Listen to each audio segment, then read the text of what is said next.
மினுமினு மலரும் காட்டு நண்பர்களும் காட்டின் அழகான ஒரு காலை. சூரிய ஒளிமரங்களின் இடையிலிருந்து பாய, காற்றின் மெல்லிய இசை எல்லா உயிர்களையும் மகிழ்ச்சியுடன் எழுப்பியது. மரக்கிளைகளில் அணில் சிக்கு துள்ளி துள்ளி ஓடி விளையாடிக் கொண்டிருந்தது. தனது சுறுசுறுப்பான சலசலப்புடன் அது தன் நாளை ஆர்வமாக தொடங்கியது. அந்த நேரத்தில் சிக்கு அருகிலிருந்து சத்தம் கேட்டது. புல்வெளியில் இருந்து முயல் மிந்து துள்ளிக்கொண்டு வெளியே வந்தது. அது தனது நீண்ட செவிகளை அசைத்து சிக்குவின் அருகில் வந்து நின்றது. சிக்கு மற்றும் மிந்து சமீபத்திய செய்திகளை பகிர்ந்து கொண்டார்கள். மிந்து கோகோ கிளி பற்றி கூறியது. கோகோ வனத்தின் ஒரு சுவாரஸ்யமான செய்தியை பகிர்ந்திருப்பதாகக் கேட்டது. உடனே இருவரும் கோகோவின் மரத்திற்குச் சென்று அதை பார்க்க முடிவு செய்தனர். பெரிய மரத்தின் மேல் கோகோ கிளி அமர்ந்திருந்தது. அதன் பச்சை இறகுகள் சூரிய ஒளியில் மினுமினுத்தன.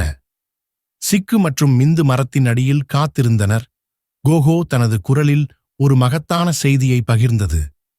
காட்டில் ஒரு மினுமினு மலர் மலர்ந்திருக்கிறது என்ற செய்தியை கேட்டு சிக்கு மற்றும் மிந்து ஆச்சரியமடைந்தனர். அந்த மலர் இரவில் நட்சத்திரம் போல ஒளிரும் மலராக இருந்தது. நண்பர்கள் அனைவரும் அதை தேடி செல்க முடிவு செய்தனர். மூவரும் பயணத்தை தொடங்கினர். வழியில் அவர்களால் ஒரு சிறிய ஆற்றைக் கடக்க வேண்டியது. சிக்கு கற்களை தாண்டி துள்ளியது. மிந்து அதன் பின்னால் வந்தது. இந்த பயணத்தில் எல்லாம் அவர்கள் ஒரு பெரிய கரடியை சந்தித்தனர். பாண்டி கரடி தன் மெதுவான நடை போட்டு திரியும்போது நண்பர்கள் அந்த மினுமினு மலரை தேடிக்கொண்டிருந்தது பற்றி சொல்லினர். கரடி பாண்டி அதை கேட்டு அவர்களுடன் சேர்ந்து செல்ல முடிவு செய்தது. நண்பர்கள் ஒருங்கிணைந்தபடி பேராண்மையாக நடந்து கொண்டிருந்தனர். அவர்களுடைய ஒற்றுமை மற்றும் மகிழ்ச்சி காட்டின் வழியில் அசராமல் ஓடிக்கொண்டிருந்தது. மாலை நேரம் வந்தது. பெரிய ஆலமரத்தின் அடியில் மினுமினு மலர் மெதுவாக ஒளிர்ந்து கொண்டிருந்தது. அதன் மென்மையான ஒளி காற்றில் மின்னும்போது அது எல்லோரின் கவனத்தையும் ஈர்த்தது.